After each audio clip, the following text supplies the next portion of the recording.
Welcome to Beyond Death, where we examine near-death experiences from people that say they have died, visited the other side, and returned. Today's NDE comes to us from Stuart, last name redacted for privacy, who emailed us about how he died and encountered the angel Gabriel in heaven. Let's get straight into it. Beyond Death, I have been a fan of your channel for some time now, and finally worked up the nerve to tell my own experience with death. Let me preface this by saying that I do not declare myself to be one religion or another, and I never have. In fact, I have rarely attended church with the exception of when I was in basic training for the U.S. Army, and then it was for a completely selfish reason. Females attended church services, so it was the only time each week I had a chance to see one. Like I said, I was selfish, but then again, I was also only 18 years old. Around 6 years ago, I had to visit my doctor for a physical. My job required one at the time due to insurance reasons. I am not a fan of doctors at all, and have always expected the worst whenever I have had to see one. Well, this time I got the worst. Chest X-rays revealed a large spot on one of my lungs, and a biopsy later revealed it to be cancerous. I am not sure what the other stages of bad news are supposed to be because I immediately skipped straight to anger. I was always a non-smoker, and I had lung cancer. I think I called God every name in the book over that one. The hospital scheduled my surgery, and the doctors went in to remove the cancer. When I awoke in recovery, it was explained to me that they had to take the whole lung. You really don't understand how important breathing is until someone takes away half your ability to do it. Depression hit me next as I mentally began making a list of things I would no longer be able to do with my now reduced breathing capacity. I stopped eating, and my doctor was so worried he recommended I speak to the hospital chaplain, which I refused to do. Once I was back home, friends and family tried to talk to me. Looking back, I can see now they only wanted what was best for me, but at the time I was pushing everyone and everything away. I was mad at the world, and I wanted the world to know it. I wanted someone to blame, so again, I resorted to blaming God. After a few weeks of slowly wasting away, I took some medication the doctor had prescribed to help me sleep and laid down in my bed. I don't know how long passed before I awoke and got up. Only when I got up I felt an electric sensation that surprised me. Turning around, I saw that my body was still in bed with my eyes closed. The initial shock probably didn't last long as I quickly became accustomed to being outside my body. I didn't miss it, and I didn't wish to get back into it. I felt as if this is the way I was always meant to be, completely unencumbered by a body that could only cause me pain in this plane of existence. I also discovered I was able to think of a place, and I would just appear there.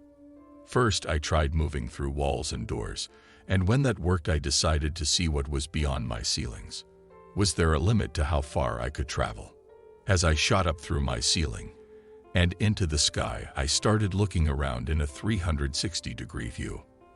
I found out I could see all directions without turning. Then I saw a tunnel appear in the sky, and I felt drawn to enter it. I don't even know if I made a conscious decision to enter the tunnel. My being, whatever I was now, spirit, ghost, energy, just entered on its own, and I was soon traversing entire galaxies at an incredible rate of speed until I saw a light in the distance. The only way I can describe this tunnel is if you have ever seen the old TV show called Sliders. It was like that. As I got closer to the light, things began to slow down to a steady but reduced pace until I reached the light. The light was very bright, yet I could look directly at it, kind of like a warm, soft white light. Energy pulsated from the light, but there was more as well.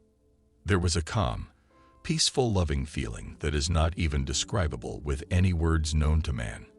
This energy and love surrounded me. It entered me, and it became me, and I became it. I have never before or since felt anything like this feeling, and I hope everyone gets to experience it one day. While I was co-joined to the light, I began to experience knowledge, for lack of a better word. I just suddenly knew things I never knew before. The answers to the entire universe were at my fingertips for me to peruse at will. All I had to do is think of a question, and I knew the answer faster than anything I have ever experienced. No words were being spoken to me. The answers were just downloaded directly into my understanding, if that makes sense. I don't know how long I searched the knowledge being supplied to me because time just didn't exist there. That can be a hard concept to grasp for us humans. Even now, I have a hard time with it, and I experienced it firsthand. I do not recall there being a life review for me, nor did I see Jesus or God at any time. What I did experience was exiting the light and being separate from it again, and immediately wanting to rejoin the light, but some force was stopping me. At first, my desire to rejoin the light was so much that I wasn't paying attention to anything else around me, but slowly I began to look around and find out what was holding me back from re-entering the light. That is when I saw a being of light that stood at least 10 feet tall. The being began to communicate with me in a non-verbal manner, telepathy. "It's not your time yet. You must go back," the being said. "Who are you? Why can't I stay?" I asked. "I am the angel Gabriel, and you cannot stay because you are not finished on earth yet," he stated in a matter-of-fact voice. "But I don't want to go back. It's too hard there," I begged. Gabriel wrapped me in a hug, and I felt the same love the light was feeding me only a short time before. Gabriel next looked at my face, and he said, "I know it's hard there, and so does our Lord, and your life on earth is challenging, which is why you were given it. All the toughest challenges go to the strongest souls. Your soul is stronger than you yet realize." Gabriel's words were comforting and inspiring. If he believed in me, I could believe in me too. Still, I had one final question before agreeing to go back to Earth. "Can you tell me what my mission on Earth is?" I asked. Gabriel laughed and answered, "I am unaware of what your particular mission is. It could be to save a life, or have a child, or even have a child that later saves a life. Whatever it is will reveal itself and come to pass when it is time. Until then, trust that there are no small pieces in the Lord's plan." With that, Gabriel returned me to my bedroom and watched as I got back into my body. I remember waking and looking at the clock on my nightstand. I promptly picked up the phone and called my sister to tell her of my experience. She wanted me to see a head doctor because she didn't believe me. Since that day, I have stopped feeling sorry for myself and became a member of a church. I have also apologized to God for all the names I called him when I found out about my cancer, and 3 years ago, I got married. We have no children as of yet, but if that is my mission, or even part of my mission, I trust it will happen when it is supposed to. Thank you for giving me the chance to tell my near-death experience. Please use only my first name if you post this because I see some of the comments you receive, and I don't wish to deal with that. Stuart, what an amazing NDE story. Let me know in the comments below what you think about Stuart's NDE. Until next time, stay blessed.